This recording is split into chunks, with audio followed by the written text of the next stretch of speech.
Good morning. प्रारंभ tree channel में आप सभी का स्वागत है। और हम लोग घटना चक्र जो शुरू किए हैं उसका ये है अपना वीडियो नंबर 10। हमको लगता है कि 2-3 वीडियो और बनेगा, उसके बाद क्या होगा, पूरा आधुनिक भारत अपना खत्म हो जाएगा घटना चक्र का। ठीक है, चलिए। तो हम लोग क्या किए हैं, अभी तक कांग्रेस का लाहौर अधिवेशन भी पढ़ चुके हैं, उससे पहले जो भी था कंप्लीट कर चुके हैं। आज हम लोग अभी शुरू करेंगे कौन सा, तो सविनय अवज्ञा आंदोलन। ठीक है, कौन सा शुरू कर रहे हैं, सविनय अवज्ञा आंदोलन। चलिए शुरू करते हैं। कार्यकारी कमेटी को सविनय अवज्ञा आंदोलन प्रारंभ करने का अधिकार दिया गया था। कहाँ, कौन से सत्र में, लाहौर के सत्र में। दांडी यात्रा के साथ प्रारंभ हुआ था, कौन सा, सविनय अवज्ञा आंदोलन। मतलब दांडी यात्रा और सविनय अवज्ञा आंदोलन साथ ही प्रारंभ हुआ था। गांधी जी ने दांडी मार्च प्रारंभ किया कब, 12 मार्च 1930 ईस्वी को। 6 अप्रैल 1930 की तिथि भारत के इतिहास में अच्छी तरह से जानी जाती है, क्योंकि यह तिथि संबंधित है सविनय अवज्ञा आंदोलन को। ठीक है, गांधी जी ने दांडी यात्रा प्रारंभ की थी कहाँ से, तो साबरमती से लेकर दांडी तक किया था। वर्ष 1930 में महात्मा गांधी ने सविनय अवज्ञा आंदोलन प्रारंभ किया था, कहाँ से, तो दांडी से। ठीक, वह प्रांत जिसके सत्याग्रही की संख्या महात्मा गांधी की दांडी कूच में सर्वाधिक थी, कहाँ, कौन सा था, तो गुजरात का। गुजरात में ही साबरमती से शुरू हुआ था और दांडी तक गया था। गांधी जी के नमक आंदोलन में भाग लिया था, कौन कौन लिए थे, तो सरोजनी नायडू, राजकुमारी अमृत कौर, कमला देवी चट्टोपाध्याय आदि ने। असहयोग आंदोलन, नमक सत्याग्रह, बारदौली कूच तथा भारत छोड़ो आंदोलन में से महिलाओं की भागीदारी सर्वाधिक मानी जाती है, कहाँ, नमक सत्याग्रह में। नमक सत्याग्रह में महिला क्या हुआ, ज्यादातर भाग ली थी। ठीक है, दांडी मार्च शुरू किया गया था किस लिए, तो नमक कानून तोड़ने के लिए। नमक पे भी टैक्स लगता था, इसलिए क्या हुआ था, दांडी मार्च शुरू हुआ था। सविनय अवज्ञा आंदोलन शुरू हुआ दांडी मार्च के बाद। दांडी यात्रा चली थी कितने दिनों तक, तो 24 दिनों तक चली थी। आगे है दांडी मार्च, भारत छोड़ो आंदोलन, साइमन कमीशन का आगमन था, गांधी रिबन समझौता में सबसे पहले घटित था। तो सबसे पहले घटित कौन सा हुआ था, अपना साइमन कमीशन का। साइमन कमीशन कब आया था, 1927-28 में। अब असर्शन और रीजन है। महात्मा गांधी नमक आंदोलन वर्ष 1930 में चलाया गया था, ये क्या है, सही है।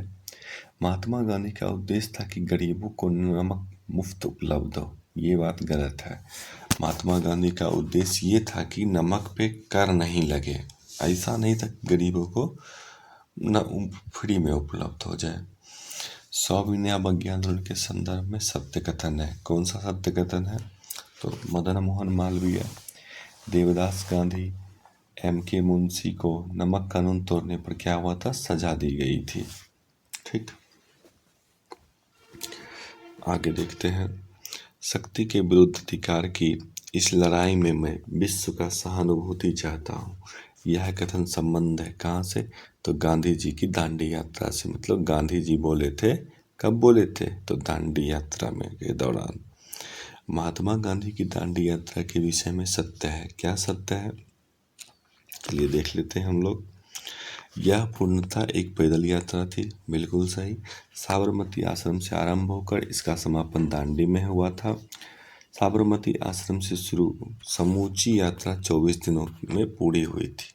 ठीक, नमक सत्याग्रह के समय गांधी जी को गिरफ्तार हो जाने के बाद आंदोलन के नेता के रूप में उनका स्थान लिया था कौन, तो अब्बास तैयब जी। ठीक,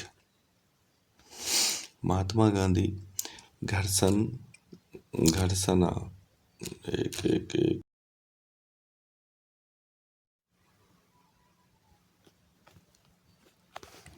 महात्मा गांधी घरसना नमक गोदाम पर कांग्रेस कार्यकर्ता के धावे के समय थे। कहाँ थे? तो यरबदा जेल में। ठीक है। वह आंदोलन जिसमें भाग लेने के लिए आचार्य भावे प्रथम बार गिरफ्तार हुए थे, वो कौन सा आंदोलन था? तो सविनय अवज्ञा आंदोलन में। गांधी जी ने जिस विदेशी पत्रकार को दांडी मार्च के समय अपने साबरमती आश्रम में ठहराया था, वो कौन थे? Web Miller. अप्रैल 1930 में नमक कानून तोड़ने के लिए तंजौर तट पर एक अभियान संगठित किया गया था। तो कौन किया था? तो राजगोपालाचारी ने किया था। नमक सत्याग्रह के दौरान बिहार के लोगों ने नमक के साथ एक कर का विरोध किया था। वह कौन था? चौकीदारी कर। ठीक है। तो बिहार में नमक सत्याग्रह के साथ क्या हुआ था? चौकीदारी कर का भी विरोध हुआ था।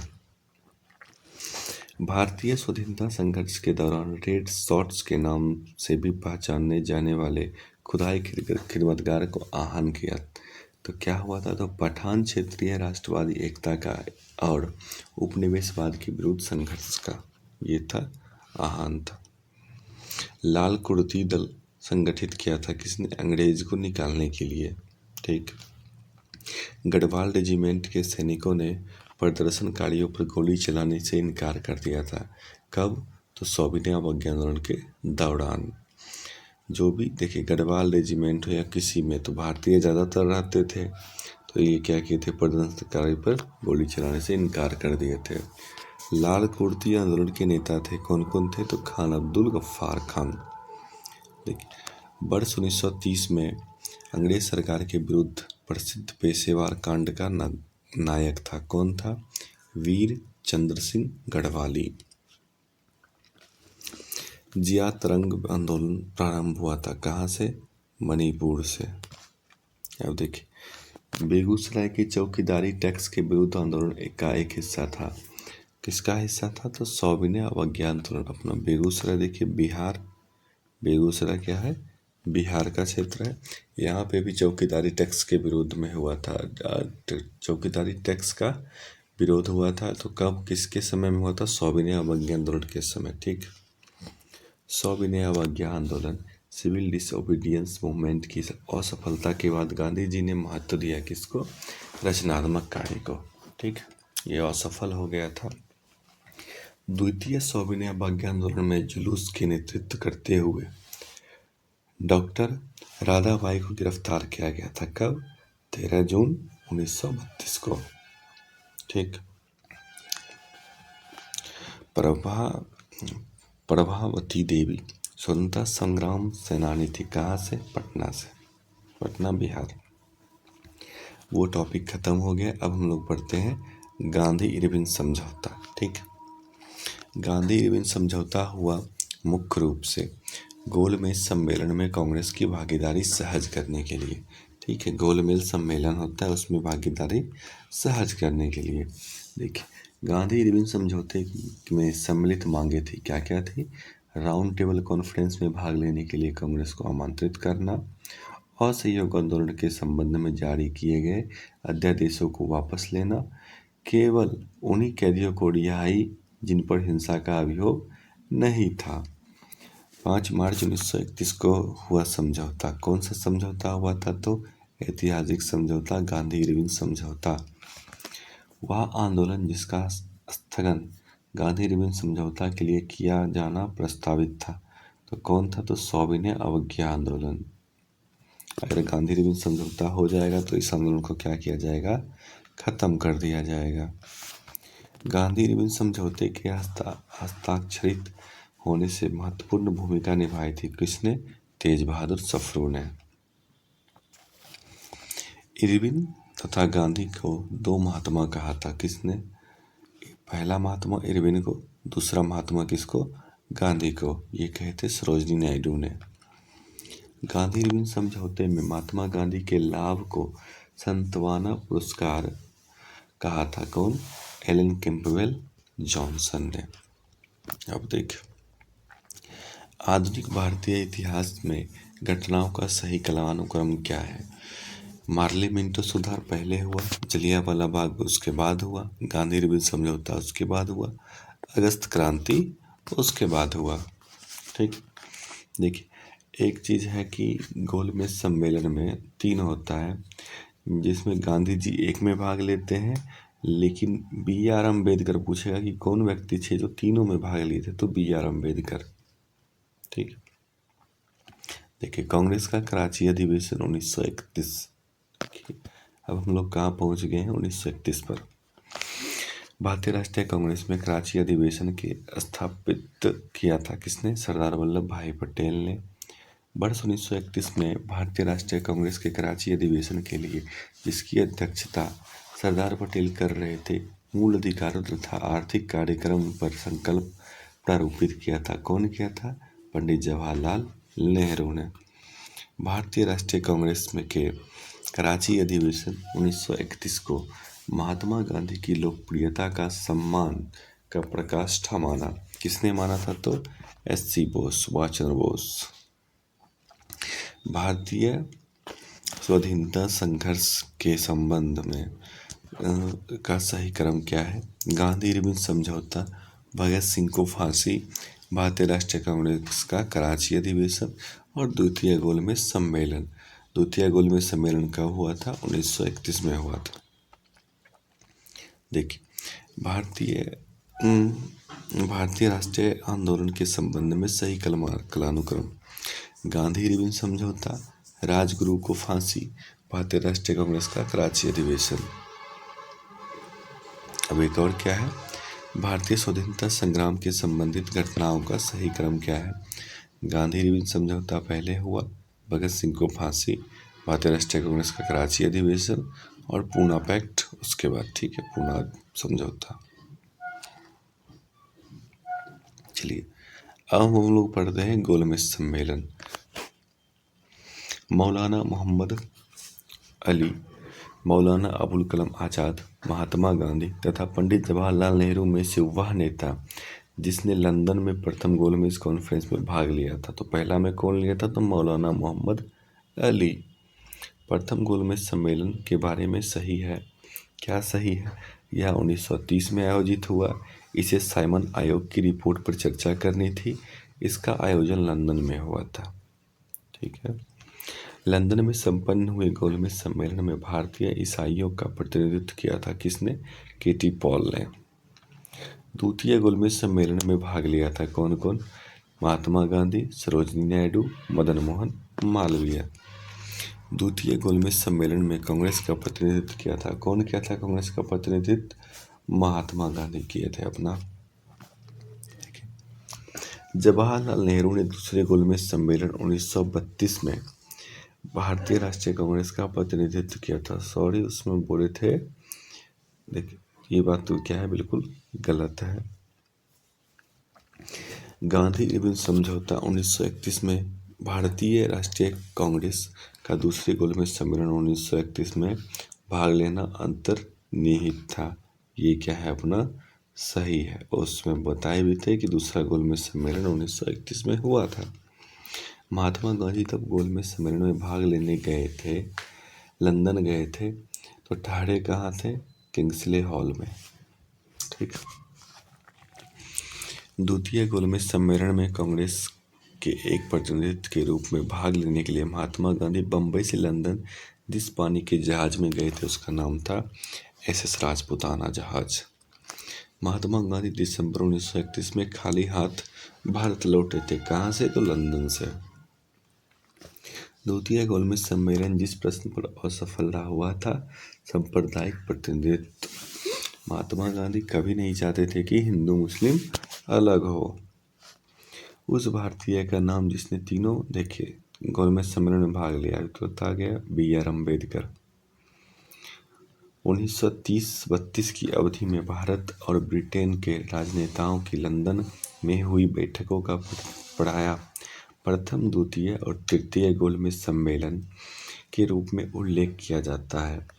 उनका उसी रूप में उल्लेख गलत होगा, क्योंकि ये तीनों अलग अलग सम्मेलन नहीं थे, अपितु यह एक ही सम्मेलन की अवस्था थी जो 3 सत्र में संपन्न हुई थी। ये बात क्या है, बिल्कुल सही है। मतलब गोलमेज सम्मेलन जो प्रथम, द्वितीय, तीसरा है ना, ये एक फेज था। फर्स्ट फेज खत्म, सेकेंड, थर्ड फेज। गोलमेज सम्मेलन जो वर्ष 1932 में हुआ था वह क्या था? तीसरा था। पहला 1930, दूसरा 1931, तीसरा 1932। सही कथन। प्रथम गोलमेज सम्मेलन में डॉक्टर अंबेडकर ने दलित वर्गों के लिए अलग निर्वाचित मंडल की मांग रखी थी। ये बात सही है। पूना पैक्ट में स्थानीय निकायों तथा सिविल सेवाओं में दलित वर्गों के प्रतिनिधित्व के लिए विशेष उपबंध रखे गए थे। तृतीय गोलमेज सम्मेलन में भारतीय राष्ट्रीय कांग्रेस में भाग नहीं लिया था। सांप्रदायिक पंचाट और पूना पैक्ट। हम लोग पढ़ते हैं 1932 के बारे में, पूना पैक्ट के बारे में। सांप्रदायिक अधिनिर्णय घोषित किया किसने? रेंजे मैकडोनाल्ड ने। ठीक। अगस्त 1932 में रेंजे मैकडोनाल्ड के सांप्रदायिक पंचाट के द्वारा पहली बार एक पृथक निर्वाचक समूह बनाया गया था। किसके लिए? तो अछूतों के लिए। ठीक है। कथन देखते हैं, कारक देखते हैं।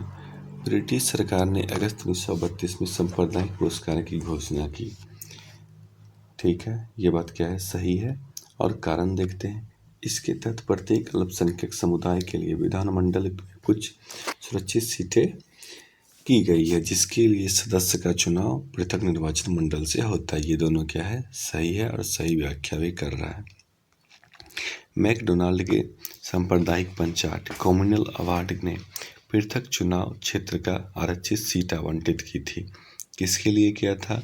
सबसे पहले मुसलमान, सिख तथा अनुसूचित जातियों के लिए। महात्मा गांधी ने अपना पहला आमरण अनशन प्रारंभ किया था। कब? कम्युनल अवार्ड के दौरान। ये जो कम्युनल अवार्ड चल रहा था ना, कि मतलब सबको अलग अलग, मुसलमान के लिए अलग, सिख के लिए अलग, अनुसूचित जाति के लिए अलग, तो गांधी जी क्या किए थे? अपना आमरण अनशन शुरू कर दिए थे। वर्ष 1932 में महात्मा गांधी ने मरण पर्यंत उपवास प्रधानता इसलिए किया क्योंकि रेंजे मैकडोनाल्ड ने सांप्रदायिक अधिनिर्णय कम्युनल अवार्ड की घोषणा कर दी थी। ये बात क्या सही है? सांप्रदायिक अवार्ड एवं पूना पैक्ट में दलित वर्गों के लिए सीटों दी गई थी। कितना? 47 दी गई थी। सॉरी, क्रमशः 71 व 147। पूना समझौता का उद्देश्य था दलित वर्गों को प्रतिनिधित्व देना। ठीक। अब कथन देखते हैं। पूना पैक्ट में कम्युनल अवार्ड के उद्देश्य को धराशायी कर दिया। सही बात है। ये क्या है? कारण उसके माध्यम से संसद तथा विधानसभा में अनुसूचित जातियों और अनुसूचित जनजातियों के सही सीट आरक्षण का मार्ग प्रशस्त हो गया था। ये दोनों क्या है? सही है और सही व्याख्या कर रहा है। कथन देखिए। ब्रिटिश सरकार ने अगस्त 1932 में सांप्रदायिक पुरस्कार की घोषणा की थी। ये सही है। ठीक है। इसके तहत उसने अल्पसंख्यक समुदाय के लिए विधानसभा में कुछ सीटें सुरक्षित कर दी थी, जिसके लिए सदस्यों का चुनाव पृथक निर्वाचन मंडल से होता है। ये दोनों बात क्या है? सही है। अगस्त 1932 में ब्रिटिश प्रधानमंत्री ने दलितों के प्रतिनिधित्व संबंधित योजना की घोषणा की। इसमें कम्युनल अवार्ड के नाम से जाना जाता है। गांधी जी ने इस योजना का विरोध किस जेल में किया था? जो आमरण अनशन आरंभ कर दिया था वो जेल था यरवदा जेल। B.R. अम्बेडकर गांधी जी के बीच एक समझौता हुआ था। कहाँ हुआ? तो पूना समझौता। किसके किसके बीच? अम्बेडकर जी और गांधी जी के बीच पूना पैक्ट पर हस्ताक्षर किए थे। सांप्रदायिक अधिनिर्णय के विरुद्ध गांधी जी के आमरण अनशन के बाद पूना समझौता 24 सितंबर 1932 को हस्ताक्षरित हुआ। ठीक है। इस समझौता पर गांधी जी के समर्थकों एवं अम्बेडकर ने हस्ताक्षर किए थे। गांधी जी ने इस पर हस्ताक्षर नहीं किया था। सांप्रदायिक अधिनिर्णय की घोषणा के पश्चात संपादित किया था कौन? पूना समझौता। देखिए वहाँ क्या सरकार सांप्रदायिक वो जो क्या था, कम्युनल क्या था वो एक सेकेंड, सॉरी, देखिए ये कम्युनल कम्युनल अवार्ड क्या किया था, घोषित किया था, लेकिन उसके बाद पूना समझौता हुआ और सब कुछ क्या हुआ, उसका धाराशाही हो गया, मतलब खत्म हो गया। जो चाहते थे वो गांधी जी खुद दे रहे थे। B.R. अम्बेडकर, मदन मोहन मालवीय, सी राजगोपालाचारी तथा M.K. गांधी में से 1932 के ऐतिहासिक पूना समझौता पर हस्ताक्षर किया था। कौन कौन? B.R. अम्बेडकर, मदन मोहन मालवीय, राजगोपालाचारी ने। 1932 के के बाद हरिजन सेवक संघ की स्थापना हुई थी। तो इसके अध्यक्ष कौन थे? Ghanshyam Das Birla. All India untouchability league, बाद में जिसका नाम बदलकर हरिजन सेवक संघ हुआ था, इसके प्रथम अध्यक्ष कौन थे? G.D. बिरला। अखिल भारतीय हरिजन संघ की स्थापना की थी, किसने किया था? महात्मा गांधी ने। हरिजन सेवक संघ का पूर्व नाम था क्या? All India anti untouchability league. Dalit वर्गों का संघ स्थापित किया था किसने? B.R. अम्बेडकर द्वारा। ठीक। महात्मा गांधी क्षणिक भूत की भांति धूल उठाते हैं लेकिन स्तर नहीं, ये कौन कहा था? B.R. अम्बेडकर। ये बात भी इम्पोर्टेंट। कांग्रेस समाजवादी पार्टी 1934। अब हम लोग 1934 में पढ़ते हैं। कांग्रेस सोशलिस्ट पार्टी की पहली बैठक पटना में हुई कब? 1934 में। M.N. रॉय, गणेश शंकर विद्यार्थी, पट्टम तालु पिल्ले और आचार्य नरेंद्र देव ने कांग्रेस समाजवादी दल का प्रमुख नेता था। कौन था? आचार्य नरेंद्र देव। वर्ष 1934 में पटना में अखिल भारतीय कांग्रेस समाजवादी पार्टी के संयोजक थे। कौन थे? जयप्रकाश नारायण। वर्ष 1934 में कांग्रेस समाजवादी पार्टी का गठन किया था किसने? जयप्रकाश नारायण एवं आचार्य नरेंद्र देव ने। बिहार सोशलिस्ट पार्टी के संस्थापक थे कौन? तो जयप्रकाश नारायण। लोकनायक के नाम से जाना जाता है किसको? जयप्रकाश नारायण को।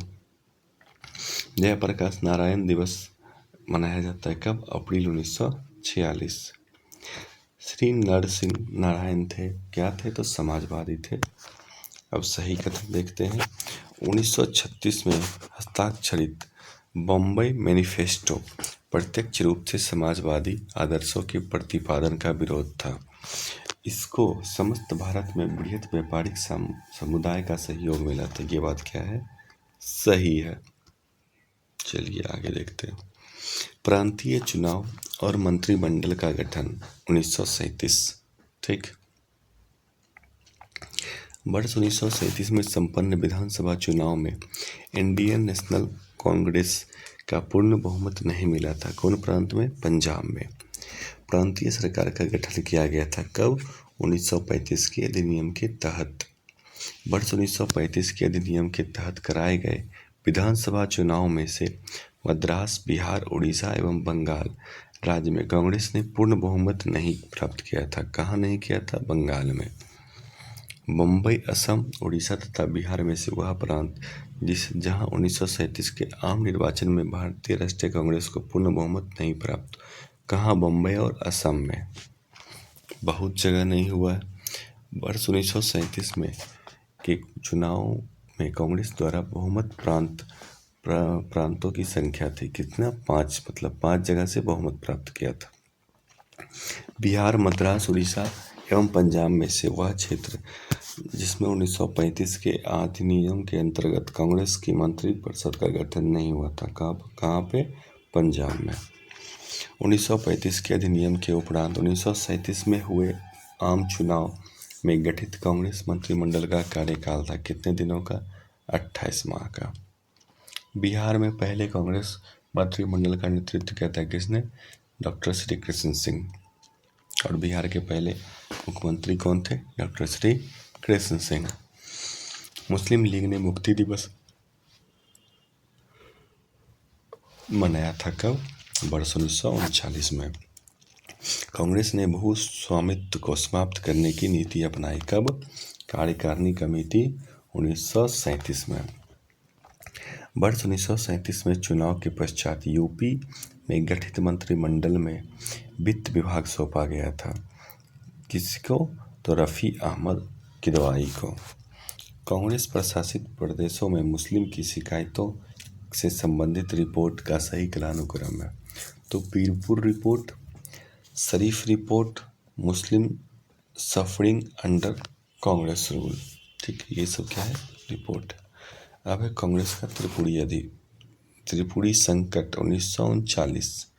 त्रिपुरी अधिवेशन को लीड किया था सुभाष चंद्र बोस ने। वर्ष 1938 में भारतीय राष्ट्रीय कांग्रेस के अध्यक्ष निर्वाचित हुए थे। कौन? सुभाष चंद्र बोस। भारतीय राष्ट्रीय कांग्रेस में हरिपुरा अधिवेशन की अध्यक्षता किसने की थी? सुभाष चंद्र बोस। हरिपुरा, जहां भारतीय राष्ट्रीय कांग्रेस की वार्षिक अधिवेशन वर्ष 1938 में सुभाष चंद्र बोस की अध्यक्षता में हुआ था, वो स्थान कहाँ है? गुजरात में। हरिपुरा कहाँ है? अपना गुजरात में। ठीक है, चलिए देखते हैं। भारतीय राष्ट्रीय कांग्रेस के त्रिपुरी सम्मेलन में वर्ष 1939 में सुभाष चंद्र बोस को कांग्रेस का अध्यक्ष चुना गया था। यह त्रिपुरी कहाँ है? जबलपुर में। सुभाष चंद्र बोस दूसरी बार अध्यक्ष बने थे कहाँ? त्रिपुरा में। त्रिपुरी अधिवेशन 1939 भारतीय राष्ट्रीय कांग्रेस का वह अधिवेशन जिसमें कांग्रेस अध्यक्षता में चुनाव सुभाष चंद्र बोस ने पट्टाभी सीतारामैया को पराजित किया था। कौन था? त्रिपुरी अधिवेशन मतलब चुनाव हुआ जिसमें पट्टाभी सीतारामैया क्या हुआ था? हार गए थे सुभाष चंद्र बोस से। सुभाष चंद्र बोस के त्यागपत्र के बाद भारतीय राष्ट्रीय कांग्रेस के अध्यक्ष हुए कौन? राजेंद्र प्रसाद। कांग्रेस के त्रिपुरी अधिवेशन के पश्चात सुभाष चंद्र बोस और दक्षिणपंथी का समस्त झगड़ा जिस प्रश्न पर केंद्रित हो गया वह क्या था? कांग्रेस कार्यकारिणी समिति का गठन। वह भारतीय राष्ट्रवादी नेता जिसने जर्मनी और ब्रिटेन के बीच युद्ध को ऐसे ईश्वर प्रदत्त अवसर के रूप में देखा जिसमें भारतीयों को उस स्थिति का अपने हित में लाभ उठाने का मौका मिलता। वह कौन थे? तो सुभाष चंद्र बोस। ठीक, अब देखिए देसी रियासतें देखते हैं। देखिए 1937 की बटलर कमेटी का उद्देश्य था भारत सरकार तथा देसी राज्यों का मध्य संबंध को सुधारना। सही बात है। All India state people's conference का गठन हुआ था कब? वर्ष 1927 में। वर्ष 1939 में Bharat Prajamandal all India states people conference के अध्यक्ष थे कौन? जवाहरलाल नेहरू। भारतीय संघ में राजभारों का विलय अधिकाधिक हुआ था कहाँ? वर्ष 1947 में। राज्यों का विलयीकरण जिसके नेतृत्व में हुआ था वो कौन थे? सरदार पटेल। सरदार पटेल सारे राज्य को क्या किए थे? भारत में मिलाए थे। अन्य राजभारों के भारत में विलय के बाद भी जिन 3 राज्यों ने भारत में शामिल होने से विलम्ब हुआ था वो कौन था? जूनागढ़, हैदराबाद, जम्मू कश्मीर। ये तीनों बाद में हुआ था। जम्मू कश्मीर भारत का अभिन्न अंग बना कब? 26 अक्टूबर 1947 को।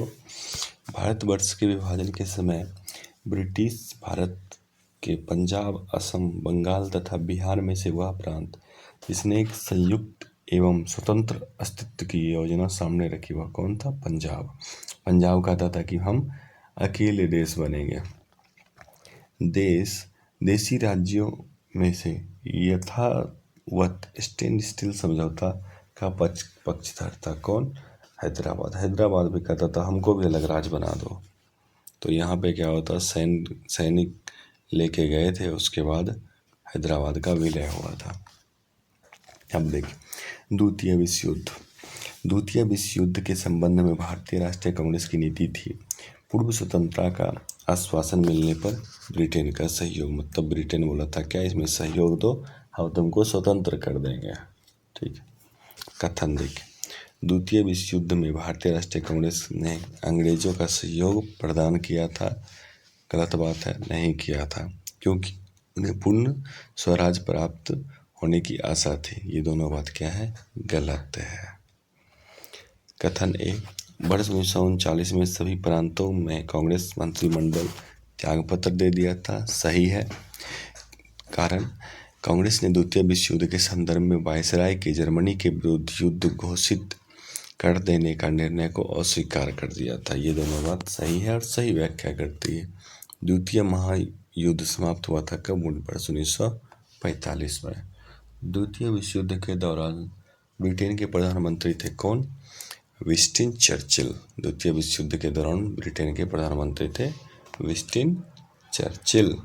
ठीक। अब देखिए यहाँ से क्या होता है, पाकिस्तान की मांग शुरू हो गई थी। भारतीय मुसलमान के पृथक राज्य के लिए पाकिस्तान शब्द का प्रयोग सबसे पहले किया था कौन? चौधरी रहमत अली व उनके मित्र ने। ठीक। मुसलमान के लिए पृथक राज्य का विचार आया था, कौन दिया था सबसे पहले? सर मोहम्मद इकबाल ने। सर्वप्रथम भारत में से एक पृथक मुस्लिम राज्य का प्रस्ताव रखा था कौन? मोहम्मद इकबाल ने। पाकिस्तान को अलग राज्य आंदोलन का नेतृत्व किया था किसने? मोहम्मद अली जिन्ना ने। मोहम्मद अली जिन्ना को हिंदू मुस्लिम एकता का दूत कहा था किसने? सरोजनी नायडू ने हिंदू मुस्लिम एकता का दूत कहा था। कथन, नेहरू एक राष्ट्रभक्त हैं जबकि जिन्ना एक राजनीतिज्ञ, यह कौन कहा था? सर मोहम्मद इकबाल द्वारा। मोहम्मद अली जिन्ना के विषय में वे कथन सही है। वे दो राष्ट्र सिद्धांत के समर्थक थे, सही है। उन्होंने 1940 की मुस्लिम लीग के लाहौर के वार्षिक अधिवेशन की अध्यक्षता की थी। असहयोग आंदोलन के में उन्होंने भाग नहीं लिया था, ये सब सही है। मुसलमान के लिए पृथक देश की प्रथम बार एक निश्चित अभिव्यक्ति हुई थी कब? 1930 की मुस्लिम लीग के इलाहाबाद अधिवेशन के इकबाल के अध्यक्षीय भाषण में। जब इकबाल भाषण दे रहे थे तो वो बोले थे कि पृथक राज्य होना चाहिए। नाव और नेवर पेम्पलेट लिखा था किसने? रहमत अली ने। ठीक। अब देखिए, मुस्लिम लीग द्वारा पाकिस्तान की स्थापना की मांग करने वाला प्रस्ताव पारित किया था कब? 1940 ईस्वी में। वर्ष 1940 में मुस्लिम लीग की अधिवेशन में पाकिस्तान की सृजन का प्रस्ताव रखा था कौन? खलीकुज्जमा ने। मुस्लिम लीग का वार्षिक अधिवेशन जिसमें जिन्ना के दो राष्ट्र का सिद्धांत को मान्यता दी गई थी, वह कौन था? लाहौर अधिवेशन। मुस्लिम लीग ने भारत के विभाजन की मांग का प्रस्ताव अपने अधिवेशन में किया था किसमें? लाहौर में। वह तिथि जब मुस्लिम लीग ने पाकिस्तान दिवस मनाया 23 मार्च 1943 को। मुस्लिम लीग के लाहौर अधिवेशन 1940 की अध्यक्षता किसने? मोहम्मद अली जिन्ना ने। व्यक्तिगत सत्याग्रह 1940। देखिए, महात्मा गांधी द्वारा व्यक्तिगत सत्याग्रह आंदोलन के लिए प्रथम सत्याग्रही चुने थे किसने? विनोबा भावे को सबसे पहला चुना गया था। व्यक्तिगत सत्याग्रह में विनोबा भावे को प्रथम सत्याग्रही चुना गया था। दूसरे कौन थे? पंडित जवाहरलाल नेहरू। सर्वोदय शब्द का प्रथम प्रयोग किया था किसने? महात्मा गांधी ने। ठीक। आगे क्या है? देखिए, आगे है अपना क्या? Cripps mission. ठीक। क्रिप्स मिशन भी हम लोग देख लेते हैं। भारत में क्रिप्स मिशन कब आया था? वर्ष 1942 में। ब्रिटानिया सरकार ने प्रस्ताव के प्रारूप घोषणा जो सर स्टेफोर्ड क्रिप्स लाए थे में शामिल थे। क्या क्या थे उसमें क्रिप्स मिशन में? तो भारत को एक डोमिनियन स्थिति दी जानी चाहिए, सब प्रांत और राज्यों को मिलाकर एक भारतीय संघ होना चाहिए, कोई भी प्रांत या भारतीय राज्य भारतीय संघ के बाहर रहने का निर्णय ले सकता है, और भारत का संविधान भारत की जनता द्वारा निर्मित किया जाना था। ये सब क्या है? क्रिप्स मिशन में था। वर्ष 1942 में क्रिप्स मिशन का एक महत्वपूर्ण पहलू था क्या? द्वितीय विश्व युद्ध के तुरंत पश्चात भारत संघ का स्थापना करना और उसे डोमिनियन पद प्रदान करना, ये सब था क्रिप्स मिशन में। क्रिप्स मिशन के संबंध में सही है। युद्ध समाप्त होने पर डोमिनियन दर्जा, संविधान सदन द्वारा निर्मित संविधान मान्य, कोई भी सूबा भारतीय संघ से बाहर रह सकता है। वह जिनकी दृष्टि में क्रिप्स मिशन एक टूटते हुए बैंक के नाम एक उत्तर दिनांक चेक मतलब पोस्ट डेटेड चेक अपॉन ए क्रैशिंग बैंक था, वह कौन बोले थे? महात्मा गांधी। क्रिप्स प्रस्ताव में सम्मिलित प्रावधान है क्या? संविधान निर्मात्री निकाय की रचना के लिए। वह प्रधानमंत्री जिसने भारत में क्रिप्स मिशन योजना भेजा वो कौन थे? Winston Churchill. आपको पहले भी देख चुके हैं। क्रिप्स मिशन के साथ कांग्रेस के आधिकारिक वार्ताकार थे कौन? पंडित जवाहरलाल नेहरू और मौलाना आजाद। भारत के आंदोलन को भारतीय फिरौती कहा किसने? लॉर्ड लिंथलिगो ने। ठीक, आज का वीडियो बस इतना ही रहने देते हैं। अगर आपको अच्छा लग रहा है तो वीडियो को लाइक, शेयर और सब्सक्राइब करें और चैनल को सब्सक्राइब करना नहीं भूलें। ठीक है, और उम्मीद है कि आप लोग सब जो है अपना याद करते जा रहे हैं। Thank you, have a nice day. आपका दिन शुभ हो।